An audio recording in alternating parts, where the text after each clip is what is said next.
Review of 1984. By Isaac Asimov. I've been writing a 4-part article for Field Newspaper Syndicate at the beginning of each year for several years now, and in 1980, mindful of the approach of the year 1984. FNS asked me to write a thorough critique of George Orwell's novel 1984. I was reluctant. I remembered almost nothing of the book and said so, but Denison D. Mack, the lovely young woman who is my contact at FNS, simply sent me a copy of it and said, "Read it." So I read it and found myself absolutely astonished at what I read. I wondered how many people who talked about the novel so glibly had ever read it, or if they had, whether they remembered it at all. I felt I would have to write the critique if only to set people straight. The writing of 1984. In 1949, a book entitled 1984 was published. It was written by Eric Arthur Blair under the pseudonym of George Orwell. The book attempted to show what life would be like in a world of total evil, in which those controlling the government kept themselves in power by brute force, by distorting the truth, by continually rewriting history, by mesmerizing the people generally. This evil world was placed only 35 years in the future so that even men who were already in their early middle age at the time the book was published might live to see it if they lived out a normal lifetime. I, for instance, was already a married man when the book appeared, and yet here we are less than 4 years away from that apocalyptic year, for 1984 has become a year that is associated with dread because of Orwell's book, and I am very likely to live to see it. In this chapter, I will discuss the book, but first, who was Blair/Orwell and why was the book written? Blair was born in 1903 into the status of a British gentleman. His father was in the Indian Civil Service, and Blair himself lived the life of a British imperial official. He went to Eton, served in Burma, and so on. However, he lacked the money to be an English gentleman to the full. Then, too, he didn't want to spend his time at dull desk jobs, he wanted to be a writer. Thirdly, he felt guilty about his status in the upper class. So he did in the late 1920s what so many well-to-do American young people in the 1960s did. In short, he became what we would have called a hippie at a later time. He lived under slum conditions in London and Paris, consorted with and identified with slum dwellers and vagrants, managed to ease his conscience and, at the same time, to gather material for his earliest books. He also turned left-wing and became a socialist, fighting with the loyalists in Spain in the 1930s. There he found himself caught up in the sectarian struggles between the various left-wing factions, and since he believed in a gentlemanly English form of socialism, he was inevitably on the losing side. Opposed to him were passionate Spanish anarchists, syndicalists, and communists, who bitterly resented the fact that the necessities of fighting the Franco-fascists got in the way of their fighting each other. The communists, who were the best organized, won out, and Orwell had to leave Spain, for he was convinced that if he did not, he would be killed. From then on, to the end of his life, he carried on a private literary war with the communists, determined to win in words the battle he had lost in action. During World War II, in which he was rejected for military service, he was associated with the left wing of the British Labour Party, but didn't much sympathize with their views. For even their reckless version of socialism seemed too well organized for him. He wasn't much affected, apparently, by the Nazi brand of totalitarianism, for there was no room within him except for his private war with Stalinist communism. Consequently, when Great Britain was fighting for its life against Nazism, and the Soviet Union fought as an ally in the struggle and contributed rather more than its share in lives lost and in resolute courage, Orwell wrote Animal Farm, which was a satire of the Russian Revolution and what followed, picturing it in terms of a revolt of barnyard animals against human masters. He completed Animal Farm in 1944 and had trouble finding a publisher since it wasn't a particularly good time for upsetting the Soviets. As soon as the war came to an end, however, the Soviet Union was fair game and Animal Farm was published. It was greeted with much acclaim, and Orwell became sufficiently prosperous to retire and devote himself to his masterpiece, 1984. That book described society as a vast worldwide extension of Stalinist Russia in the 1930s, pictured with the venom of a rival left-wing sectarian. Other forms of totalitarianism play a small role. There are 1 or 2 mentions of the Nazis and of the Inquisition. At the very start, there is a reference or two to Jews, almost as though they were going to prove the objects of persecution, but that vanishes almost at once. As though Orwell didn't want readers to mistake the villains for Nazis. The picture is of Stalinism, and Stalinism only. By the time the book came out in 1949, the Cold War was at its height. The book therefore proved popular. It was almost a matter of patriotism in the West to buy it and talk about it, and perhaps even to read parts of it. Although it is my opinion that more people bought it and talked about it than read it, for it is a dreadfully dull book, didactic, repetitious, and all but motionless. It was most popular at first with people who leaned towards the conservative side of the political spectrum, for it was clearly an anti-Soviet polemic. And the picture of life it projected in the London of 1984 was very much as conservatives imagined life in the Moscow of 1949 to be. During the McCarthy era in the United States, 1984 became increasingly popular with those who leaned towards the liberal side of the political spectrum. For it seemed to them that the United States of the early 1950s was beginning to move in the direction of thought control and that all the viciousness Orwell had depicted was on its way towards us. Thus, in an afterword to an edition published in paperback by New American Library in 1961, the liberal psychoanalyst and philosopher Erich Fromm concluded as follows. Books like Orwell's are powerful warnings, and it would be most unfortunate if the reader smugly interpreted 1984 as another description of Stalinist barbarism. And if he does not see that it means us, too. Even if Stalinism and McCarthyism are disregarded, however, more and more Americans were becoming aware of just how big the government was getting, how high taxes were, how increasingly rules and regulations permeated business and even ordinary life, how information concerning every facet of private life was entering the files not only of government bureaus but of private credit systems. 1984, therefore, came to stand not for Stalinism, or even for dictatorship in general, but merely for government. Even governmental paternalism seemed 1984-ish, and the catchphrase "Big Brother is watching you" came to mean everything that was too big for the individual to control. It was not only big government and big business that was a symptom of 1984 but big science, big labor, big anything. In fact, so thoroughly has 1984-ophobia penetrated the consciousness of many who have not read the book and have no notion of what it contains, that one wonders what will happen to us after December 31, 1984. When New Year's Day of 1985 arrives and the United States is still in existence and facing very much the problems it faces today. How will we express our fears of whatever aspect of life fills us with apprehension?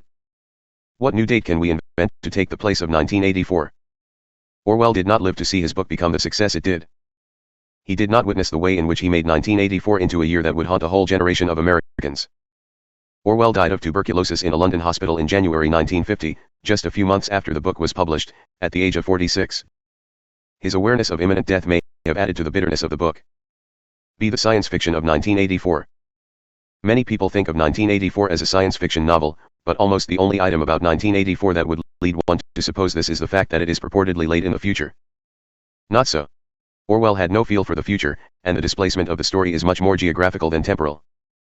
The London in which the story is placed is not so much moved 35 years forward in time, from 1949 to 1984, as it is moved 1,000 miles east in space to Moscow. Orwell imagines Great Britain to have gone through a revolution similar to the Russian Revolution and to have gone through all the stages that Soviet development did.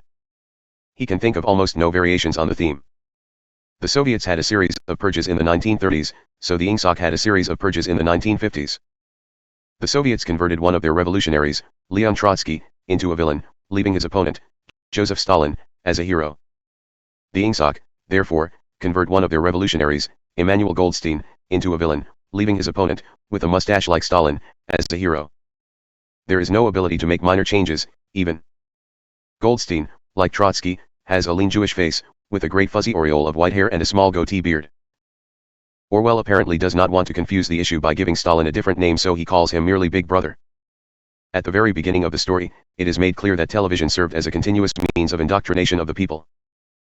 Sets cannot be turned off. The great Orwellian contribution to future technology is that the television set is two-way. And that the people who are forced to hear and see the television screen can themselves be heard and seen at all times and are under constant supervision even while sleeping or in the bathroom. Hence, the meaning of the phrase "Big Brother is watching you." This is an extraordinarily inefficient system of keeping everyone under control. To have a person being watched at all times means that some other person must be doing the watching at all times and must be doing so very narrowly. For there is a great development of the art of interpreting gesture and facial expression. One person cannot watch more than one person in full concentration, and can only do so for a comparatively short time before attention begins to wander. I should guess, in short, that there may have to be 5 watchers for every person watched. And then, of course, the watchers must themselves be watched, since no one in the Orwellian world is suspicion-free. Consequently, the system of oppression by two-way television simply will not work. Orwell himself realized this by limiting its workings to the party members. The proles, for whom Orwell cannot hide his British upper-class contempt, are left largely to themselves as subhuman. Furthermore, he has a system of volunteer spies in which children report on their parents, and neighbors on each other. This cannot possibly work well, since eventually everyone reports everyone else and it all has to be abandoned. Orwell was unable to conceive of computers or robots, or he would have placed everyone under non-human surveillance. Our own computers to some extent do this in the IRS, in credit files, and so on, but that does not take us towards 1984, except in fevered imaginations. Computers and tyranny do not necessarily go hand in hand. Tyrannies have worked very well without computers, and the most computerized nations in today's world are also the least tyrannical. Orwell lacks the capacity to see small changes. His hero finds it difficult in his world of 1984 to get shoelaces or razor blades. So would I in the real world of the 1980s, for so many people use slip-on shoes and electric razors. Then, too, Orwell had the technophobic fixation that every technological advance is a slide downhill. Thus, when his hero writes, he fitted a nib into the pen holder and sucked it to get the grease off. He does so because of a feeling that the beautiful creamy paper deserved to be written on with a real nib instead of being scratched with an ink pencil. Presumably, the ink pencil is the ballpoint pen that was coming into use at the time that 1984 was being written. This means that Orwell describes something as being written with a real nib but being scratched with a ballpoint. This is, however, precisely the reverse of the truth. If you are old enough to remember steel pens, you will remember that they scratched fearsomely, and you know ballpoints don't. This is not science fiction, but a distorted nostalgia for a past that never was. I am surprised that Orwell stopped with the steel pen and that he didn't have Winston writing with a neat goose quill. Nor was Orwell particularly prescient in the strictly social aspects of the future he was presenting. With the result that the Orwellian world of 1984 is incredibly old-fashioned when compared with the real world of the 1980s. Orwell imagines no new vices, for instance. His characters are all gin hounds and tobacco addicts, and part of the horror of his picture of 1984 is his eloquent description of the low quality of the gin and tobacco. He foresees no new drugs, no marijuana, no synthetic hallucinogens. No one expects an SF writer to be precise and exact in his forecasts, but surely one would expect him to invent some differences. In his despair, Orwell forgets the virtues human beings have. All his characters are, in one way or another, weak or sadistic, or sleazy, or stupid, or repellent. This may be how most people are, or how Orwell wants to indicate they will all be under tyranny, but it seems to me that under even the worst tyrannies, so far, there have been brave men and women who have withstood the tyrants to the death and whose personal histories are luminous flames in the surrounding darkness. If only because there is no hint of this in 1984, it does not resemble the real world of the 1980s. Nor did he foresee any difference in the role of women or any weakening of the feminine stereotype of 1949. There are only two female characters of importance. One is a strong, brainless prole woman who is an endless washerwoman, endlessly singing a popular song with words of the type familiar in the 1930s and 1940s. The other is the heroine, Julia, who is sexually promiscuous and is otherwise brainless. When the hero, Winston, reads to her the book within a book that explains the nature of the Orwellian world, she responds by falling asleep, but then since the treatise Winston reads is stupefyingly soporific, this may be an indication of Julia's good sense rather than the reverse. In short, if 1984 must be considered science fiction, then it is very bad science fiction. See The Government of 1984. Orwell's 1984 is a picture of all-powerful government, and it has helped make the notion of big government a very frightening one.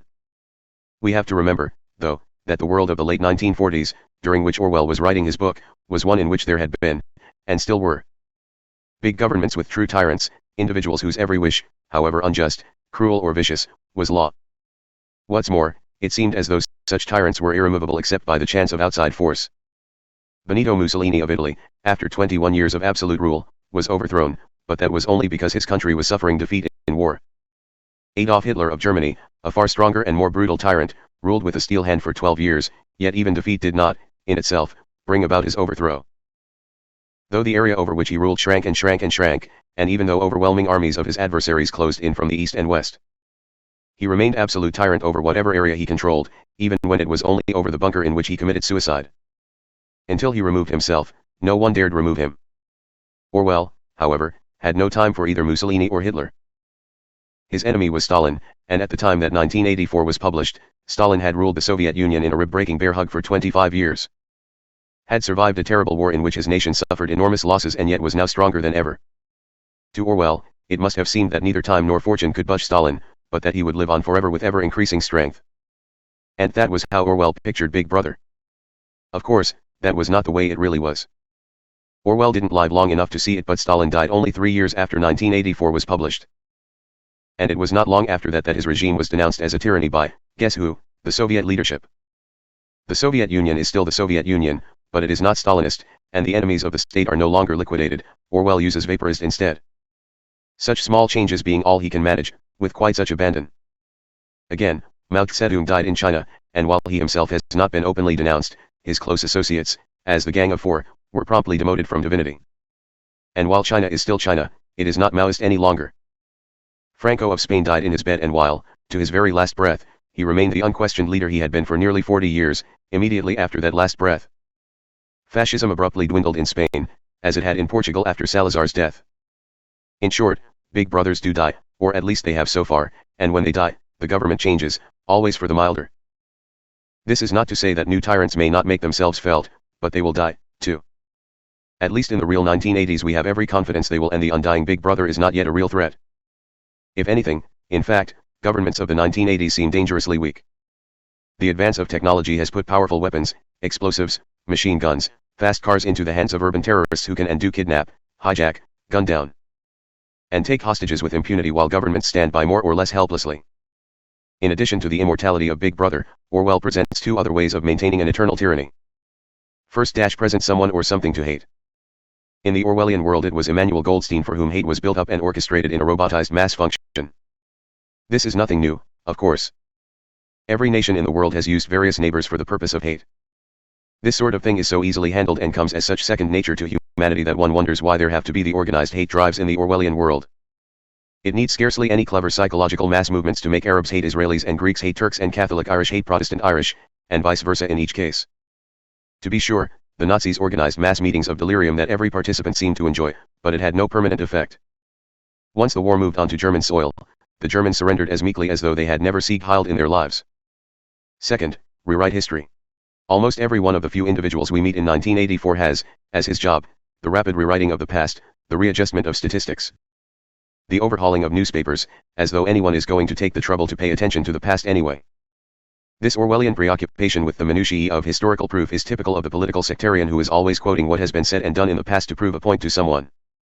On the other side, who is always quoting something to the opposite effect that has been said and done. As any politician knows, no evidence of any kind is ever required. It is only necessary to make a statement, any statement, forcefully enough to have an audience believe it. No one will check the lie against the facts, and, if they do, they will disbelieve the facts.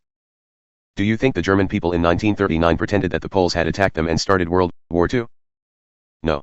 Since they were told that was so, they believed it as seriously as you and I believe that they attacked the Poles. To be sure, the Soviets put out new editions of their encyclopedia in which politicians rating a long biography in earlier editions are suddenly omitted entirely.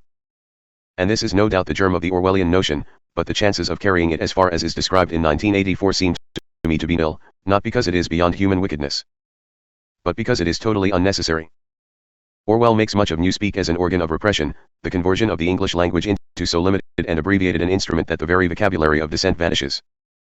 Partly he got the notion from the undoubted habit of abbreviation. He gives examples of Communist International becoming Comintern and Geheimstaatspolizei becoming Gestapo, but that is not a modern totalitarian invention.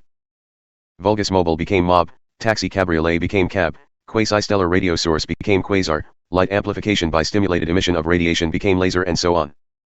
There is no sign that such compressions of the language have ever weakened it as a mode of expression.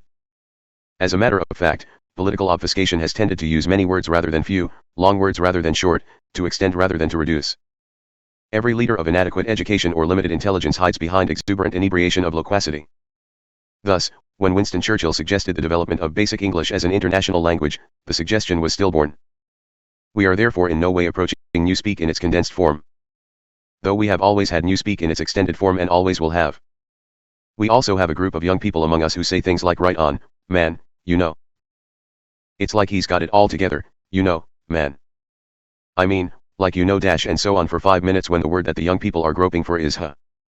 That, however, is not Newspeak, and it has always been with us, too. It is something which in old speak is called inarticulacy, and it is not what Orwell had in mind. The international situation of 1984. Although Orwell seemed, by and large, to be helplessly stuck in the world of 1949, in one respect at least he showed himself to be remarkably prescient. And that was in foreseeing the tripartite split of the world of the 1980s. The international world of 1984 is a world of three superpowers, Oceania, Eurasia, and Eastasia, and that fits in, very roughly, with the three actual superpowers of the 1980s. The United States, the Soviet Union, and China. Oceania is a combination of the United States and the British Empire. Orwell, who was an old imperial civil servant, did not seem to notice that the British Empire was in its last throes in the late 1940s and was about to dissolve. He seems to suppose, in fact, that the British Empire is the dominant member of the British-American combination. At least, the entire action takes place in London, and phrases such as the United States and Americans are rarely, if ever, mentioned. But then, this is very much in the fashion of the British spy novel in which, ever since World War II, Great Britain is set up as the great adversary of the Soviet Union, or of China. or of some invented international conspiracy, with the United States either never mentioned or reduced to the small courtesy appearance of an occasional CIA agent. Eurasia is, of course, the Soviet Union, which Orwell assumes will have absorbed the whole European continent. Eurasia, therefore, includes all of Europe plus Siberia, and its population is 95% or European by any standard. Nevertheless, Orwell describes the Eurasians as solid-looking men with expressionless Asiatic faces. Since Orwell still lives in a time when European and Asiatic are equivalent to hero and villain, it is impossible to inveigh against the Soviet Union with the proper emotion if it is not thought of as Asiatic. This comes under the heading of what Orwellian Newspeak calls doublethink, something that Orwell, like any human being, is good at. It may be, of course, that Orwell is thinking not of Eurasia, or the Soviet Union, but of his great bête noir, Stalin. Stalin is a Georgian, and Georgia, lying south of the Caucasus Mountains, is, by strict geographic considerations, part of Asia. East Asia is, of course, China and various dependent nations. Here is prescience. At the time Orwell was writing 1984, the Chinese communists had not yet won control of the country, and many were doing their best to see that the anti-communist Chiang Kai-shek retained control. Once the communists won, it became part of the accepted credo of the West that the Chinese would be under thorough Soviet control and that China and the Soviet Union would form a monolithic communist power. Orwell not only foresaw the communist victory but also foresaw that Russia and China would not form a monolithic bloc but would be deadly enemies. There, his own experience as a leftist sectarian may have helped him. He had no rightist superstitions concerning leftists as unified and indistinguishable villains. He knew they would fight each other as fiercely over the most trifling points of doctrine as would the most pious of Christians. He also foresaw a permanent state of war among the three, a condition of permanent stalemate with the alliances ever shifting, but always two against the strongest. This was the old-fashioned balance of powers system which was used in ancient Greece, in medieval Italy, and in early modern Europe. Orwell's mistake lay in thinking there had to be actual war to keep the merry-go-round of the balance of power in being. In fact, in one of the more laughable parts of the book, he goes on and on concerning the necessity of permanent war as a means of consuming the world's production of resources and thus keeping the social stratification of upper, middle, and lower classes in being. In actual fact, the decades since 1945 have been remarkably war-free as compared with the decades before it. There have been local wars in profusion, but no general war. But then, war is not required as a desperate device to consume the world's resources. That can be done by such other devices as endless increase in population and in energy use, neither of which Orwell considers. Orwell did not foresee any of the significant economic changes that have taken place since World War II. He did not foresee the role of oil or its declining availability or its increasing price, or the escalating power of those nations who control it. I don't recall his mentioning the word oil. But perhaps it is close enough to mark Orwellian prescience here, if we substitute Cold War for war. There has been, in fact, a more or less continual Cold War that has served to keep employment high and solve some short-term economic problems. And this Cold War is enough to deplete resources. Furthermore, the alliances shifted as Orwell foresaw and very nearly as suddenly. When the United States seemed all-powerful, the Soviet Union and China were both vociferously anti-American and in a kind of alliance. As American power decreased, the Soviet Union and China fell apart and, for a while, each of the three powers invaded against the other two equally. Then, when the Soviet Union came to seem particularly powerful, a kind of alliance sprang up between the United States and China, as they cooperated in vilifying the Soviet Union, and spoke softly of each other. In 1984 every shift of alliance involved an orgy of history rewriting. In real life, no such folly is necessary. The public swings from side to side easily, accepting the change in circumstance with no concern for the past at all. For instance, the Japanese, by the 1950s, had changed from unspeakable villains to friends, while the Chinese moved in the opposite direction with no one bothering to wipe out Pearl Harbor. No one cared, for goodness sake. Orwell has his three great powers voluntarily forego the use of nuclear bombs, and to be sure such bombs have not been used in war since 1945. That, however, may be because the only powers with large nuclear arsenals, the United States and the Soviet Union, have avoided war with each other. Were there actual war, it is extremely doubtful that one side or the other would not finally feel it necessary to push the button. In that respect, Orwell perhaps falls short of reality.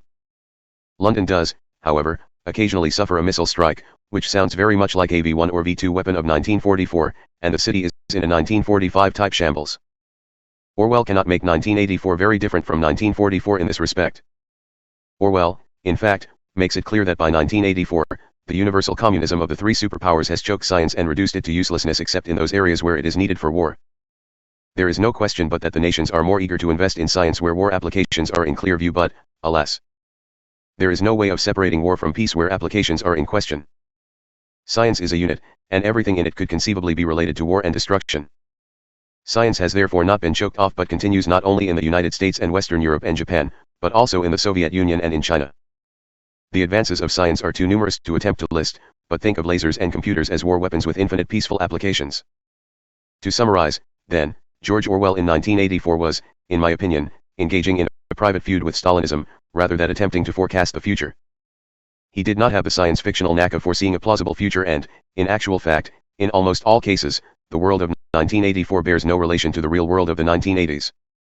The world may go communist, if not by 1984, then by some not very much later date, or it may see civilization destroyed. If this happens, however, it will happen in a fashion quite different from that depicted in 1984, and if we try to prevent either eventuality by imagining that 1984 is accurate, then we will be defending ourselves against assaults from the wrong direction and we will lose.